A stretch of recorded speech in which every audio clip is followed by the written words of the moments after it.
बिस्मिल्लाहिर्रहमानिर्रहीम। Guidance chapter number 33 red blood cell हम discuss करने जा रहे हैं। सबसे पहले हमारा टॉपिक है आरबीसीज़ के फंक्शन। आरबीसीज़ के यहाँ तीन फंक्शन डिस्कस किए गए हैं। Number 1 it carries haemoglobin, number 2 it carries carbonic anhydrase and number 3 it act as acid base buffer.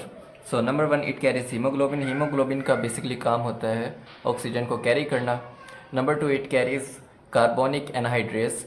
Carbonic anhydrase एक एंजाइम है जो कि कार्बन डाइऑक्साइड और वाटर को कंबाइन करता है और बाइकार्बोनेट आयन और प्रोटॉन बनाता है। So carbon dioxide is transported in the form of bicarbonate ion bye carbonic anhydrase. So number third function is acid base buffer. We all know that red blood cells carry hemoglobin, and hemoglobin is a protein, and all proteins act as acid base buffer, and in fact hemoglobin is an excellent acid base buffer. तो ये तीन functions है RBCs के।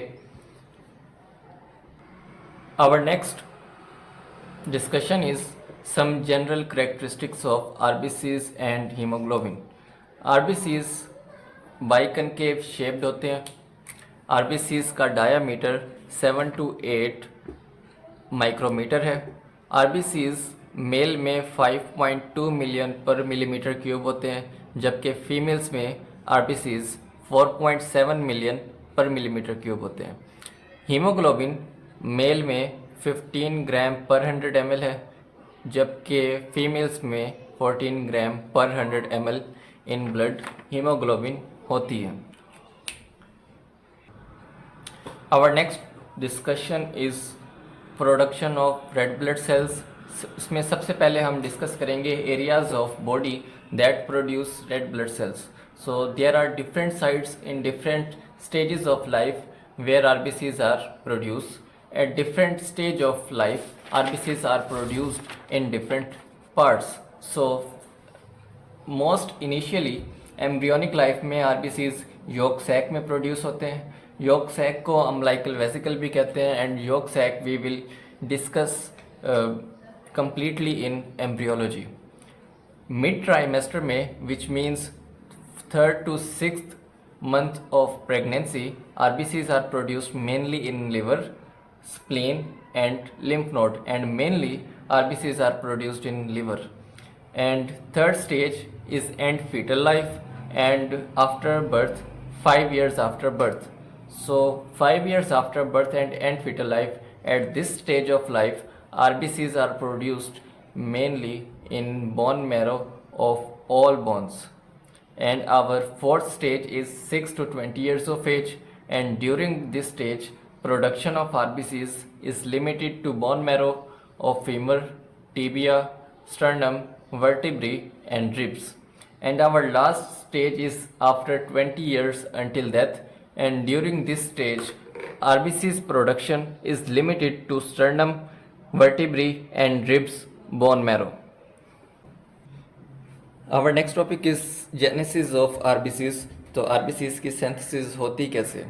तो इसमें सबसे पहला और इम्पोर्टेंट पॉइंट है मल्टीपोटेंट हीमेटोपोइटिक स्टेम सेल या multipotent hematopoietic stem cell.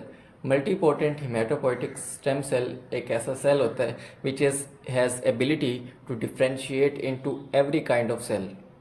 So this is the first cell which differentiate into all kind of blood sales.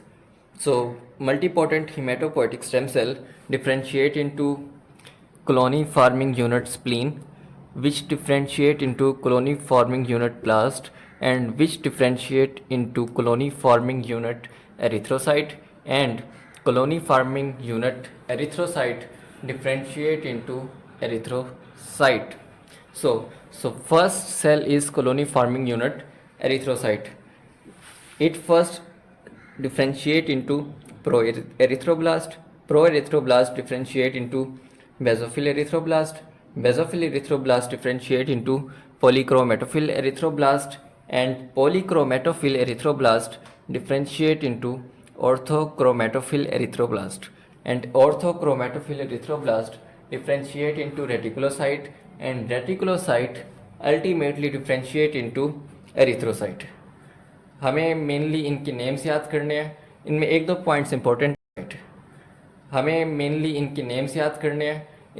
Points important हैं which is haemoglobin first appear in polychromatophil erythroblast and nucleus completely disappear in orthochromatophil erythroblast.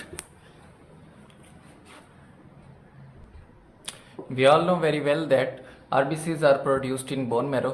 तो ये जितनी भी stages RBCs की development की है up to reticulocyte तमाम की तमाम बोन मैरो में ही होनी है। जब रेटिकुलोसाइट डेवलप हो जाएगा तो वो ब्लड में एंटर होगा। So first erythroblast appears in blood is reticulocyte. Now we will talk about importance of erythropoietin and regulation of production of RBCs, that how production of RBCs is regulated. So RBCs की production mainly depend करती है hypoxia पर, which is deficiency of oxygen.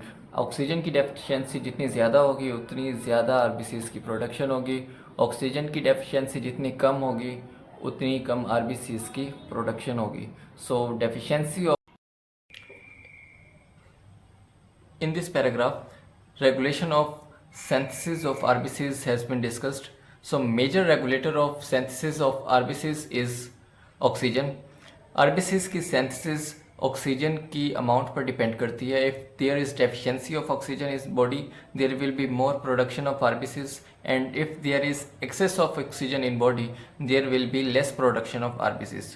So major regulator of synthesis of RBCs और erythrogenesis is oxygen level of body. If oxygen level falls, which we call hypoxia, if hypoxia occur, there will be more synthesis of RBCs, which we call erythrogenesis. So how hypoxia is related to erythropoietin? So first we will talk about erythropoietin. What is erythropoietin? Erythropoietin is a glycoprotein. It acts as hormone. It has a molecular weight of 34,000. Now in this paragraph, site of erythropoietin synthesis has been discussed. Erythropoietin mainly kidney में produce होता है and its 10% is produced in liver. Kidney में interstitial cells में कुछ fibroblast like sales होते हैं जो कि एरिथ्रोपोइटिन प्रोड्यूस करते हैं. In most of the conditions blood का ऑक्सीजन लेवल नॉर्मल होता है बट एरिथ्रोपोइटिन की सिंथेसिस होती रहती है. It is due to non renal sensor. These are mainly epinephrine, norepinephrine and prostaglandins. All these three factors are responsible for stimulation of synthesis of erythropoietin in kidney. अब हम discuss करेंगे कि erythropoietin कैसे RBCs की synthesis को regulate करता है. तो ब्लड में जब भी ऑक्सीजन लेवल फॉल्स करेगा, may be due to low blood volume, may be due to anaemia, due to poor blood flow और due to some pulmonary disease, tissue oxygenation कम हो जाएगी. टिश्यू ऑक्सीजनेशन जब कम होगी तो एरिथ्रोपोइटिन की सिंथेसिस बढ़ जाएगी और एरिथ्रोपोइटिन हिमेटोपोइटिक स्टेम सेल्स को प्रो एरिथ्रोब्लास्ट में कन्वर्ट करेगा and proerythroblast will be finally differentiate into mature RBCs. But there is some. अब हम डिस्कस करेंगे कि एरिथ्रोपोइटिन कैसे आरबीसीज की सिंथेसिस को रेगुलेट करता है. तो ब्लड में जब भी ऑक्सीजन लेवल फॉल्स करेगा, may be due to low blood volume, may be due to anaemia, due to poor blood flow और due to some pulmonary disease, tissue oxygenation कम हो जाएगी. टिश्यू ऑक्सीजनेशन जब कम होगी तो एरिथ्रोपोइटिन की सिंथेसिस बढ़ जाएगी और एरिथ्रोपोइटिन हिमेटोपोइटिक स्टेम सेल्स को प्रो एरिथ्रोब्लास्ट में कन्वर्ट करेगा and proerythroblast will be finally differentiate into mature RBCs. Now we will discuss कि टिश्यू ऑक्सीजनेशन कम होने की वजह से एरिथ्रोपोइटिन क्यों प्रोड्यूस होता है. तो जब टिश्यू ऑक्सीजनेशन कम होगी यानी हाइपोक्सिया होगा तो हाइपोक्सिया इंड्यूसिबल फैक्टर 1 प्रोड्यूस होगा. Hypoxia inducible factor 1 will cause activation of erythropoietin gene. Erythropoietin gene जब एक्टिवेट होगा तो उसका मैसेंजर आरएनए बनेगा and this messenger RNA will be translated and ultimately erythropoietin produce होगा and this erythropoietin will cause maturation of hematopoietic stem cell into proerythroblast and proerythroblast will be differentiate into RBCs. So main function of erythropoietin is increase the maturation of hematopoietic stem cell into proerythroblast and it increase up to 10%. Now we will discuss role of vitamin B12 and vitamin B9, which is also called folic acid, in maturation of red blood cells. So both of these are vitamins and they both take part directly or indirectly in synthesis of thymidine triphosphate. Thymidine triphosphate is a nucleotide which is an essential part of DNA, and DNA ultimately regulates the differentiation and maturation of RBCs. So deficiency of these vitamins may cause immature synthesis of RBCs and responsible for RBCs with large size and less hemoglobin and result in macrocytic anemia. Next paragraph में हम discuss करेंगे कि vitamin B12 की mail absorption की वजह से anaemia क्यों होता है।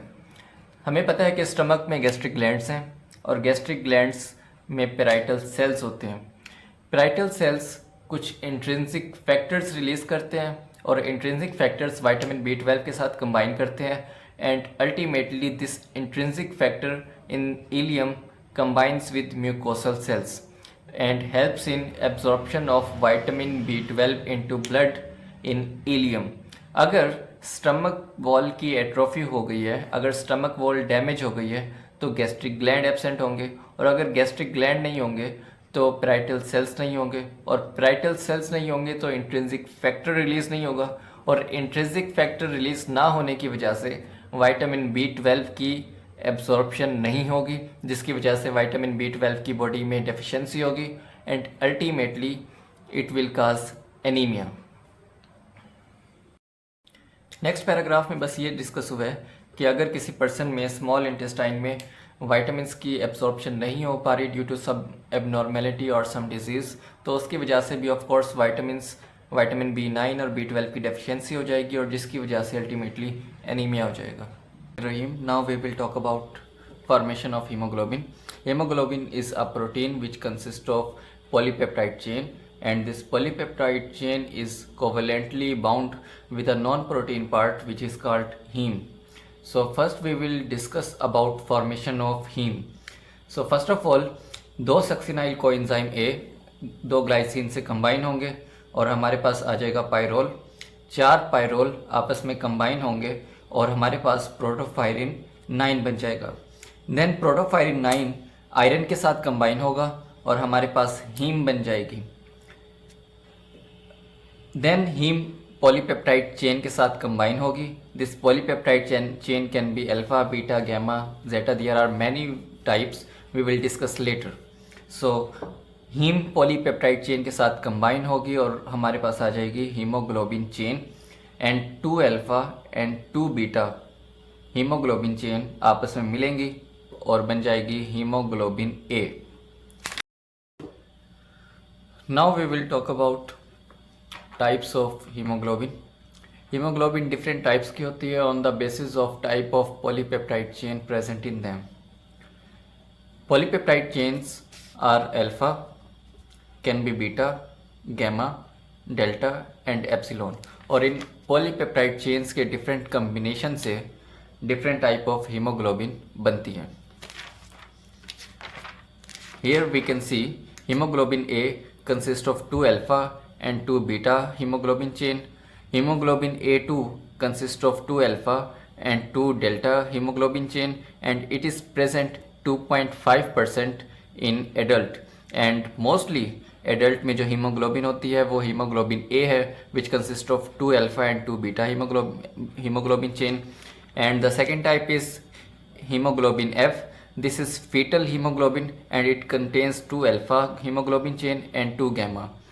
And then this is Gover 1 hemoglobin. It consists of 4 epsilon chain and it is present only in embryonic life. And Gover 2 hemoglobin, it consists of 2 alpha and 2 epsilon hemoglobin chain and it is also present only in embryonic life. Like, comment and subscribe my channel. Thank you.